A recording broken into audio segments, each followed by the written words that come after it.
할렐루야, 반갑습니다. 오늘도 하나님의 은혜를 사모하며 또 예배 자리에 나오신 여러분들 주님의 이름으로 환영하고 축복합니다.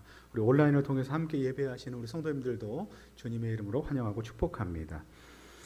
여러분, 예전에 이제 엄청나게 유명하게 잘 나갔던 연예인분들의 근황에 대해서 다루는 TV 프로그램이나 유튜브 영상들이 요즘에 이렇게 여러 번 회자되는 경우들이 있습니다. 여기에 나오는 분들은 정말 왕성하게 활동했던 연예인분들인데요. 그만큼 그들은 어떤 사람들이었냐면 아주 명예도 있었고 많은 재물도 더불어 함께 갖고 있었던 아주 유명한 사람들입니다. 하지만 지금 그들의 근황이 소개되면서 영상에 나오는 그들의 모습은 이렇습니다. 지금은 물류창고에서 종일토록 택배 화물을 싣는 분도 계시고요. 또 막노동을 하는 분도 계시고, 돼지 농장에서 일하시는 분들도 계시고, 또 식당에서 시간제 아르바이트 하시는 분들도 계시고요. 또 그것도 아니면 그런 식당 아르바이트 자리도 구하지 못해서 이 가게 저 가게를 전전하면서 저 누군데 저 좀 가게 알바로 좀 써주십시오 라고 하는 그 왕년에 유명했던 연예인들의 모습이 요즘 영상에서 회자될 때가 있습니다. 그러면서 이런 생각을 해봤습니다. 과연 이 분들에게 지금 이 시기, 지금 당장의 시간에 이분들을 가장 힘들게 하는 것은 무엇일까? 이분들은 가장 어떤 것이 힘든 걸로 자기의 마음을 이렇게 생각되게 될까라는 그 생각을 해봤는데요. 이런 생각이 들었습니다. 표면적으로 보면 이분들에게 가장 힘든 부분은 아마 재정적인 부분일 거라고 생각을 합니다. 왜 그런가 하면 예전에는 방송에서 한 편 방송을 출연한다든지 아니면 한 편 CF를 찍으면 어마어마한 돈을 갖게 되고, 그분들이 그 방송에 나와서 하는 말이 예전에는 자고 일어나면 돈을 갈고리로 긁어 모았다 이렇게 얘기를 하는 분들이 지금은 뭔가 먹고 살 방법이 없고 병에 걸린 모습으로 지금 이렇게 힘들어하고 있으니 그 재정적인 박탈감, 이 가난함이 얼마나 지금 그분들의 마음을 힘들게 할까라는 생각이 들었습니다. 그런데 또 힘든 것이 있다고 얘기를 하더라고요. 그게 뭐냐면 바로 자기 자신이라는 이 존재가 연예인 누구, 가수 누구, 개그맨 누구 이런 존재가 세상 사람들로부터 잊혀지는 것, 나는 잊혀진 존재다 라고 생각되는 것이 가장 그 마음을 힘들게 한다고 이야기합니다. 그래서 아주 많이 늦었지만 이분들이 방송에 소개되면서 이런 말들을 합니다. 어려운 형편에 있는 자신의 모습을 촬영해 주는 것이 너무나 고맙고, 이 기회를 통해서 예전과 같이 사람들에게 자기를 드러내면서 활동할 수 있는 계기가 있으면 좋겠다라는 말들을 하는 방송들을 제가 종종 보게 됩니다. 제가 이 방송을 보면서 드는 마음이 이렇습니다.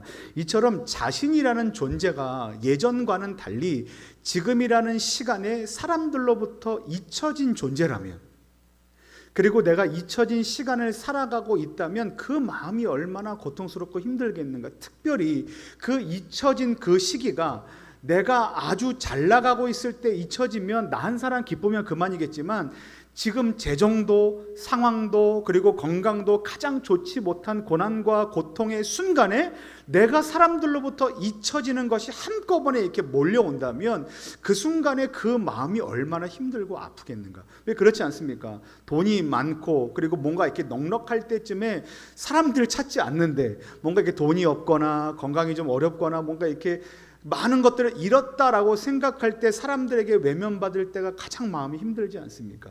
저는 이분들을 볼 때마다 이런 마음이 들었어요. 얼마나 힘든 시간을 보내고 있을까. 그러면서 한편으로 이런 마음도 들었습니다. 그 마음이 많이 가난해지고 많이 낮아졌다면 그때 하나님을 만나면 참 좋겠다, 이런 마음을 가져보기도 합니다. 오늘 본문 말씀에 보면요, 이처럼 사람들로부터 잊혀진 두 부류의 사람들이 기록되어 있습니다. 첫 번째 부류의 사람은 누구냐면 모세라는 사람이에요. 이 모세는요, 사람은 누구나 세상에 태어날 때 단 한 번은 축복을 받습니다. 한 번 이상은 축복을 받는데 그때가 언제입니까?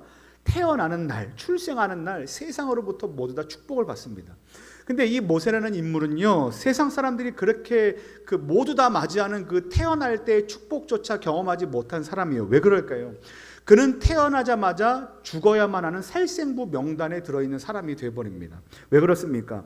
당시 애굽왕 바로는요, 엄청나게 크게 성장하고 있는 이방인 무리인 이 이스라엘 사람들을 제재하기 위해서 어떻게 합니까? 정치적으로 탄압하기 위해서 남자 영아들이 태어나면 그 자리에서 죽여라는 명령을 내립니다. 그때 당시에 그때 태어난 인물이 누굽니까? 바로 모세라는 사람이에요. 그러니까 모세는 태어나자마자 세상으로부터 제거돼야만 하는 운명을 갖고 태어난 사람이었습니다. 덕분에 그는 어떻게 됩니까? 모세는 생존을 위해서 영아 시절에 갈대 바구니 상자에 담겨져 나일강가 숲을 속에 이렇게 내버려지게 되죠. 뭐 내버려졌다라고 생각하는 입장도 있고 하나님의 뜻을 구하며 거기다 놓았다라는 뜻도 있지만 어쨌든 중요한 것은 가족과 함께 있지 못하는 상황이 되었다라는 거예요. 그 갓난 아이가 엄마 품에 있어야 할 그 아이가 갈대 상자에 놓여서 어딘가 놓여졌다는 거, 뭐 지금으로 뭐 베이비 박스에 놓여졌다는 것은 참 이렇게 엄청나게 슬프고 비참한 현실 가운데 모세가 태어났다는 것을 보여줍니다. 감사하게도 그는 애굽의 공주의 집에 들어가 양자로 들어가 당시 누릴 수 있는 최고의 권력들을 누리게 됩니다. 하지만 그 모든 것들도 그가 성년이 된 이후에 물거품처럼 날아가 버리고 그는 살인자가 되고 그리고 동족들에게도 배신을 당하고 애굽 왕 바로의 눈을 피해서 지금은 어떻게 됩니까? 광야로 피해 도망가는 도망자 신세가 되었습니다. 그러니까 여러분들 아주 유명한 사람, 권력의 정점에 있던 사람, 이 사람이 지나가면 모든 사람이 고개를 조아릴 수밖에 없었던 그런 유명한 인물이 지금 어떻게 됩니까? 다시 광야로 쫓겨나 세상 사람들의 기억에서 잊혀진 존재로 살아가게 되었다라는 것입니다. 오늘 본문이 그걸 얘기하고 있어요. 그래서 그 잊혀진 존재가 된 모세가 자기의 아들을 낳고 그 아들의 이름을 뭐라고 짓냐 하면 게르솜이라고 짓습니다. 이 게르솜이라는 말은요, 나그네가 되었다라는 거예요. 여러분, 나그네가 됩니다. 광야에서 나그네가 되고 떠돌이가 됩니다. 그러면요, 광야에서 나그네가 되었다는 건 자기가 알고 있었던 그 원래의 무리로부터 잊혀진 사람, 떨어져 나간 사람이 되었다는 거예요. 그러니까요, 지금 이 모세는요, 아들에게 이름을 붙일 때조차 자기 자신이 세상으로부터 잊혀진 존재가 되었다라고 지금 선언하듯 이야기하고 있는 겁니다. 그리고 모세와 더불어서 두 번째 부류의 사람들이 잊혀진 존재가 되는데 그 사람들이 누구냐 하면 바로 모세의 종족, 동족이었던 이스라엘 민족입니다. 우리가 지지난 주까지 이제 말씀을 살펴볼 때 계속 창세기 말씀을 살펴봤습니다. 뭐 요셉이 많은 어려움들을 겪고 감옥에 갇혀 있는 생활도 하지만 어떻게 됩니까? 결국은 애굽의 총리 대신이 된 덕분에 요셉의 아버지인 야곱, 이스라엘이 자기의 온 가족을 데리고 어디로 들어갑니까? 이 애굽으로 들어가게 돼요. 그러니까 애굽 총리의 가족들이 오게 된 겁니다. 그러면 그 안에서 얼마나 큰 뭔가 이렇게 안락함을 누리고 살았겠습니까?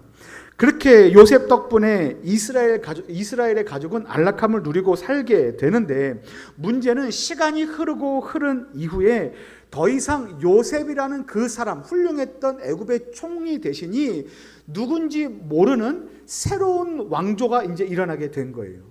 그러니까 새로운 왕이 일어났는데 그 전의 역사에 대해서 기억하지 못할 만한 그때쯤이 되었다는 겁니다. 그러니까 뭡니까? 요셉은요, 그리고 요셉과 그의 가족은요, 잊혀진 존재가 된 겁니다. 누구로부터요? 그들을 구원해 주었던 아주 놀라운 정책자 요셉을 잊혀버린 존재, 잊어진 존재로 생각했다는 거예요. 뿐만 아닙니다. 그들은 오히려 애굽의 탄압을 받게 되고 이제는 정반대가 되어 종살이를 하게 됩니다. 이러한 이스라엘 민족은요, 정치적 탄압을 받게 되고 그리고 고난과 노예살이를 하는 가운데 어떻게 합니까? 할 수 있는 것이라고는 우는 것밖에 할 수 없습니다. 나 힘들다. 아이고 나 힘들다. 나 죽겠다. 나 좀 살면 좋겠다. 나 좀 살려주세요. 라는 이 고통과 부르짖음과 신음밖에 할 수 있는 것이 전혀 없었습니다. 그런데 문제가 뭡니까? 그렇게 부르짖고 그렇게 고난 가운데 기도하고 애쓰고 수고해도 그들이 시간이 흘러도 그들의 삶의 문제와 상황은 나아지지 않는다는 것이 이 이스라엘 백성들이 갖고 있는 삶의 문제였습니다. 그러니까 지금으로 말하면 이렇게 얘기할 수도 있을 것 같아요. 자신은 의도하지 않았는데 이런 거죠. 태어나 보니 내 아버지가 이스라엘 사람이더라. 한번 생각해 보십시오. 내가 이스라엘 민족의 자녀로 태어나고 싶지 않았는데 나도 애굽의 왕가에서 태어났으면 좋았을 텐데 하필 세상에 태어나 봤더니 내 아버지가 이스라엘 유대인입니다. 근데 유대인이라는 그 이유 때문에 어떻게 됩니까? 종살이를 해야만 되는 거예요. 탄압을 받아야만 하는 겁니다. 그리고 기껏 결혼해서 아이를 낳았더니 유대인이라는 이름 때문에 내 자식이 죽어가는 그것을 봐야만 하는 상황 가운데 지금 이스라엘 백성들이 있었던 거예요. 그러니까 이 사람들은요, 흑수저 중에 흑수저입니다. 지금으로 말하면요, 자기가 의도하지 않았지만 자기는 여기서 벗어나고 싶지만 벗어날 수 없는 삶의 모양 가운데 놓여 있는 아주 어려운 지경에 있었던 사람들이 바로 이스라엘 백성들이었다는 거예요. 가난도 되물림되고, 어떤 사람은 유전적으로 외모도 되물림되고, 고통도 되물림되고, 가족력도 되물림되고, 성격도 성향도 되물림되고, 기회도 되물림되고, 모든 것이 되물림됨으로 인해서 좋아지는 것이라고는 하나도 없고 그냥 나쁜 상황 가운데 있어야만 했던 사람들이 누굽니까? 바로 이스라엘 백성들의 자손들이라는 거예요. 그러니 그들에게 있어서 내가 누군가로부터 기억되고 있다라는 것보다는 어떠한 마음을 갖기 쉽겠습니까? 나는 버림받았다. 나는 잊혀졌다. 특히 내가 기도하고 있는 하나님으로부터 나는 어떤 응답도 받지 못했고 나는 어떤 해결됨도 받지 못했다. 누가요? 내 부모도, 내 할아버지도, 내 할아버지의 할아버지도 그 응답을 받지 못했던 그것이 지금 누구에게까지 되물림되고 있습니까? 나 자신에게까지 되물림되고 있다고 고난 가운데 울부짖을 수밖에 없었던 사람들이 바로 지금 이스라엘 백성들이라는 거예요. 여러분, 오늘 본문에 나오는 이 두 부류의 사람들처럼 자기 자신이 누군가에게 잊혀진 존재가 되었다라고 한번 생각해 보시면 좋겠습니다. 더욱이 그런 고난과 고통의 순간마다 하나님을 의지하고 하나님께 기도했는데 이 고통의 문제, 고난의 문제가 해결되지 않음을 통해서 하나님께서조차도 나를 잊고 계신 것이 아닌가라는 생각이 들 때가 혹 우리 가운데 있지는 않은지 오늘 물어봤으면 좋겠습니다. 여러분들의 오늘은 어떠십니까? 여러분들의 삶의 그 모양과 환경과 그 고난의 현장에서 혹시 하나님으로부터 기억된 존재라고 생각이 되십니까? 아니면 잊혀진 존재라는 마음이 가득하십니까? 혹 지금 여러분이 겪고 있는 이 아픔과 괴로움에 대해서 아무리 기도해도 응답되지 않고 해결되지 않고 이런 경우 있지 않습니까? 내 남편이, 내 자녀가, 내 부모님이, 내 사랑하는 가족이 예수님을 믿으면 좋겠습니다 라는 이 단 한 가지 기도만을 갖고도 지금 수년, 수십 년을 기도해온 영적인 싱글들 가족들이 얼마나 많이 있습니까? 제가 예전에 이제 어떤 그 친구와 이렇게 이제 그 이야기를 나누다가 이 친구는요, 가족 중에서 자기 혼자만 신앙생활을 하는 친구예요. 열심히 교회로 다닙니다. 단기 선교도 가요. 예배에 빠지지 않습니다. 근데 집에만 가면 이제 고통이 시작되는 거예요. 너 교회 가지 마라. 막 이제 이런 일들이 시작되는 겁니다. 그래서 저는 설득도 해보고 뭐 이렇게 이제 얘기하면서 부모님하고 얘기했는데 어느 순간부터 이게 통하지 않는 그 순간을 맞닥뜨린 겁니다. 그리고 최악의 경우는 뭐냐면 그 부모님이 자기가 보는 앞에서 그 친구가 갖고 있는 성경책을 막 찢더랍니다. 여러분, 기도를 안 했을까요? 기도했습니다. 울부짖으면서 기도 안 했을까요? 울부짖으면서 기도했습니다. 믿음이 없었을까요? 믿음이 있었습니다. 근데 그 상황이 나아지질 않는 거예요. 여러분, 이런 상황들을 마주하는 그 삶의 현장 뿐만 아니라 우리가 기도하는 그 모양들은요, 이것과 상황이 다를 수는 있지만 그 마음의 깊이와 이 고통의 넓이와 무게는 사실 다르지 않습니다. 누구의 고통이 제일 클까요? 내 고통이 제일 큽니다. 그리고 언제 겪는 고통이 제일 큽니까? 지금 겪는 고난과 고통의 무게가 제일 큽니다. 그러니까 여러분, 지금 우리는요, 하나님 앞에 기도하고 그 문제를 갖고 씨름하고 있습니다. 누구처럼요? 이스라엘 백성들처럼 씨름하고 있는 거예요. 그런데 하나님께서 말씀하시지 않는 그 침묵하는 시간이 계속됨을 통하여서 우리는 뭐라고 생각할 수 있는가? 나는 잊혀진 존재가 되었다. 나는 잊혀진 시간을 살고 있다라는 마음을 갖게 될 수 있다라는 거예요. 그런데 여러분, 오늘 말씀은요, 오늘 출애굽기 2장 말씀은 그렇게 잊혀진 인생이라고 생각할 수 있는 저와 여러분들에게, 그리고 잊혀진 시간을 살아가고 있다고 생각할 수 있는 저와 여러분들에게 주시는 어떤 말씀인지 아십니까? 하나님의 은혜의 말씀이요, 하나님의 약속의 말씀입니다. 왜 그런지 한번 읽어볼게요. 우리 23절부터 25절까지 말씀해 보면 이렇게 되어 있어요. 여러 해 후에 애굽 왕은 죽었고 이스라엘 자손은 고된 노동으로 말미암아 탄식하며 부르짖으니 그 고된 노동으로 말미암아 부르짖는 소리가 하나님께 상달된지라. 하나님이 그들의 고통 소리를 들으시고 하나님이 아브라함과 이삭과 야곱에게 세운 그의 언약을 기억하사 하나님이 이스라엘 자손을 돌보셨고 하나님이 그들을 어떻게 하셨답니까? 기억하셨더라. 어떻게 하셨습니까? 하나님이 그들을 기억하셨더라 라고 말씀하십니다. 하나님께서는 잊혀졌다고 생각하는 이스라엘 민족들의 탄식하고 부르짖는 소리를 어떻게 했다고 말씀하십니까? 들으셨다라고 말씀하십니다. 하나님께서는 그들을 기억하셨다라고 말씀하시면서 이렇게 얘기하시는 거예요. 사랑하는 내 아들아, 사랑하는 내 딸아, 나는 너를 잊은 적이 결코 없다 라고 말씀하시는 겁니다. 여러분, 누군가에게 서운한 마음이 들 때가 있습니까? 있습니다. 그때가 언제입니까? 어떤 사람이 나의 마음과 나의 상황과 나의 형편을 이해해 주지 못할 때 나는 어떤 마음을 갖습니까? 잊혀졌다라는 생각을 갖습니다. 배우자가, 부모님이, 그리고 사랑하는 자녀들이, 친구가, 동료가, 이웃들이 나의 마음과 나의 생각을 이해해 주지 못할 때 우리는 얼마나 큰 박탈감을 갖게 됩니까?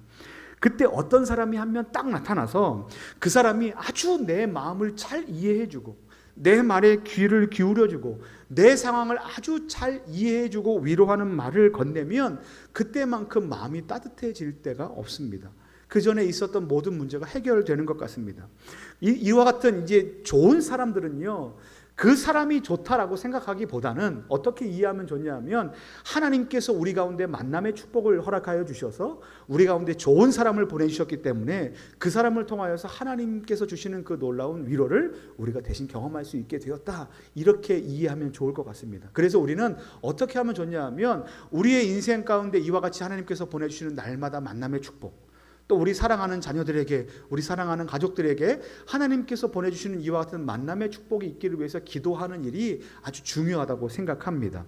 그런데 여러분, 사람이 이렇게 우리를 찾아와서 우리의 마음을 위로해주고 우리의 말을 이해해주고 나는 너를 잊은 적이 없어 라고 말하는 것이 우리 가운데 큰 위로와 힘이 될진데, 여러분, 오늘 말씀에 나오시는 이 하나님, 우리를 기억하신다 말씀하시고 우리의 부르짖음과 고통 소리를 들으신다고 말씀하시는 하나님은 사람과 비교가 되지 않는, 우리를 만드시고 우리의 삶을 주관하시고 우리의 삶을 늘 선한 길로 인도하시며 그리고 좋은 것을 주시겠다 약속하신 그 약속의 말씀대로 날마다 우리에게 놀라운 일을 베푸시는 그 하나님이 뭐라고 말씀하십니까? 내가 너희의 고난의 소리를 들었다, 부르짖는 소리를 들었다, 너희는 잊혀진 존재가 아니다, 나는 너를 기억한다, 반드시 기억하고 기억한다라고 하나님께서 말씀하신다는 거예요. 여러분, 이스라엘 백성들은요, 말도 안 될 만큼 엄청나게 힘든 시간을 보내고 있습니다. 하나님, 우리 정말 힘듭니다. 정말 고통스럽습니다. 하나님, 나 좀 도와주시면 안 되겠습니까? 절망하고 탄식하고 절규하는 시간들을 보내고 있습니다. 그런데 시간이 흐르고 흘러도 그 모양이 해결되는 것은 고사하고 그 고난의 모양이 더 커집니다. 더 때리고 자기 자식들을 죽이기 시작하고 더 노역으로 몰아붙이기 시작합니다. 그들의 고난의 문제, 고통의 문제는 더 커집니다. 하필 태어나 보니 아빠가 이스라엘 사람인 거예요. 결혼해서 아이를 낳아야 되는데 아이를 낳는 것도 두렵습니다. 태어나서 남자아이면 죽어야만 하니까. 여러분, 이와 같은 극한의 고통이 어디에 있겠습니까? 흙수저 중에 흙수저이고 더 이상 삶의 회복의 기미가 보이지 않는 아주 처절한 인생입니다. 그래서 그들은 어떻게 했습니까? 삶의 현장에서 계속해서 부르짖고 그렇게 부르짖었습니다. 그리고 그렇게 울부짖고 부르짖을 때마다 확인했던 것은 우리의 인생은 바뀌지 않아. 나는 잊혀진 존재야 라는 것밖에 없는 그 순간에 오늘 하나님께서 말씀하시는 거예요. 사랑하는 내 딸아, 그렇지 않다. 사랑하는 내 아들아, 그렇지 않다. 내 백성이 뭐라고 얘기합니까? 하나님께서 내 백성이, 남의 백성이가 아니라 내 백성이 애굽에서 괴로움 받음을 내가 보았다. 그리고 너희들의 탄식하는 소리를 내가 듣고 있다라고 하나님께서 말씀하십니다. 우리에게는 지금이라는 시간이 잊혀진 시간이다라고 생각될 수 있습니다. 하지만 하나님께는 우리의 지금이라는 시간이 기억되고 있는 시간이라는 것을 기억하시기 바랍니다. 출애굽기 3장 7절 말씀에 여호와께서 이르시되 내가 애굽에 있는 내 백성의 고통을 분명히 보고 그들이 그들의 감독자로 말미암아 부르짖음을 듣고 그 근심을 안다라고 하나님께서 말씀하십니다. 출애굽기 6장 5절 말씀에 보면 이제 애굽 사람이 종으로 삼은 이스라엘 자손의 신음소리를 내가 듣고 나의 언약을 기억하노라. 시편 105편 8절 말씀에 그는 그의 언약 곧 천대에 걸쳐 명령하신 말씀을 영원히 기억하셨으니 시편 105편 42절 말씀에 이는 그의 거룩한 말씀과 그의 종 아브라함을 기억하셨음이로다. 시편 106편 45절 말씀에 그를 위하여 그의 언약을 기억하시고 그 크신 인자하심을 따라 뜻을 돌이키사. 여러분 이게 무슨 말씀인지 아십니까? 하나님께서 우리를 계속해서 기억하시다. 천대가 이르고 만대가 이르러도 하나님께서는 우리 단 한 사람을 주목하고 계시고 내 백성이라고 일컬으시며 우리의 기도 소리와 우리의 부르짖는 그 탄식 소리를 듣고 계시고 우리의 삶의 모양들을 정확하게 기억하고 계신다라고 말씀하시는 겁니다. 사랑하는 성도 여러분, 여러분들은 지금 어떤 것으로 인하여 어려움을 겪고 계십니까? 하나님께서 나를 돕지 않는 것처럼 느끼고 있는 때는 과연 언제입니까? 여러분들은 지금 하나님께 기억되고 있는 존재가 아니라 혹 잊혀진 존재라고 생각되시는 그때가 아니십니까? 그때 우리는 이 사실을 기억해야만 합니다. 하나님은 우리에게 무관심했던 적이 단 한 번도 없으십니다. 하나님은 우리의 괴로움을 아시고 우리의 탄식 소리를 이미 들으셨습니다. 그렇기 때문에 우리가 할 수 있는 것이 무엇입니까? 우리가 해야만 하는 것이 무엇입니까? 바로 기도해야만 합니다. 하나님께서는 이스라엘 백성들이 애굽에 의해 괴로움 받음을 확실히 보셨고 탄식하는 소리를 들으셨다라고 말씀하시는 대로 탄식하는 소리는 뭐냐 하면 간절히 구원해달라는 외침의 소리가 탄식입니다. 이 절규와 비명과 같죠. 나 정말 살려주십시오라는 거죠. 하나님 제발 나 좀 도와주십시오라는 그 탄식 소리 아닙니까? 근데 여러분 그 응답, 이스라엘 백성들이 도와달라는 그 응답을 하나님께서 누구를 통해 보내주셨습니까? 모세라는 존재를 통해서 확인시켜 주셨습니다. 근데 여러분 기억하십시오. 모세가 태어났던 그 순간부터 탄식하는 기도가 드려졌던 것이 아니라 그 사람들이 그러니까 모세가 태어나기 훨씬 이전부터 그들은 이미 고통과 고난 가운데서 탄식하고 절규했다는 거예요. 근데 모세가 쓰임받았던 때가 언제입니까? 80세입니다. 80세. 그러니까요, 이스라엘 백성들이 최소 몇 년을 부르짖었습니까? 80년 이상을 부르짖었어요. 수명으로 따져보면요, 어떤 사람은 부르짖다 갔어요. 어떤 사람은 그렇게 부르짖다가 자신이 출애굽을 경험하지 못하고 그냥 하늘나라로 올라간 사람들이 부지기수로 많았다는 거예요. 우리는 기억해야 될 것이 있습니다. 우리의 기도는요, 결코 하나님께 잊혀지지 않습니다. 하나님께 잊혀지는 기도가 아니고요, 하나님께서는 우리의 고통 소리를 들으시고 우리의 기도 제목이 무엇인지 아시고 성경 말씀대로 하나님께서 하나님의 때에 하나님의 방법대로 선한 길로 인도하시고 그 삶을 회복의 길로 인도하신다는 것이 하나님의 약속의 말씀입니다. 그것을 보여준 사건이 뭡니까? 출애굽 아닙니까? 그리고 광야에서의 여정 아닙니까? 만나와 메추라기를 먹이시고 목마른 그들에게 물을 먹이시고 그들의 신발과 옷이 헤어지지 않도록 걷게 하신 분이 누구십니까? 하나님이세요. 여러분 신발을 조금만 오래 신어도요 뒷굽이 다 닳아서 신을 신지 못합니다. 근데 그들은요 40년이나 그 신발을 그대로 신고 다녔어요. 누가 그렇게 하셨습니까? 하나님께서 그 일을 행하셨습니다. 그리고 결국 어디로 인도하십니까? 젖과 꿀이 흐르는 가나안 땅으로 그들을 결국 인도해 내셨습니다. 그리고 그들이 노력하고 애쓴 결과가 아니라 하나님께 주시겠다고 약속하신 그 땅을 분배받았습니다. 여러분, 이거 영적인 소유예요. 이 영적인 소유를 누가 주셨습니까? 하나님께서 주신 거예요.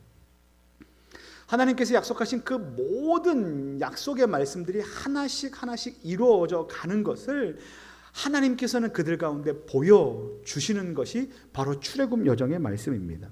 사랑하는 성도 여러분, 그렇게 우리는 어떻게 해야 됩니까? 잊혀졌다고 생각하는 그 시기에 할 것은 낙심하는 것과 좌절하는 것이 아니라 오히려 약속의 말씀을 붙들고 기도해야만 한다는 겁니다. 사랑하는 성도 여러분, 하나님은 저와 여러분들을 기억하고 계십니다. 하나님은 저와 여러분들에게 주목하고 계십니다. 그리고 하나님은 저와 여러분들의 고난과 신음소리를 이미 들으시고 또 그 일을 회복시켜 주시겠다고 약속하셨습니다. 바라기는 여전히 우리를 기억하시고 저와 여러분들의 탄식과 부르짖음에 응답해 주시겠다고 말씀하신 하나님 앞에 기도함으로 나아가 주님께서 우리의 인생 가운데 베푸시는 만나와 메추라기, 그리고 시원한 생수, 생명의 은혜를 날마다 경험하게 되는 우리 모든 성도님들 되시기를 예수님의 이름으로 간절히 축원합니다.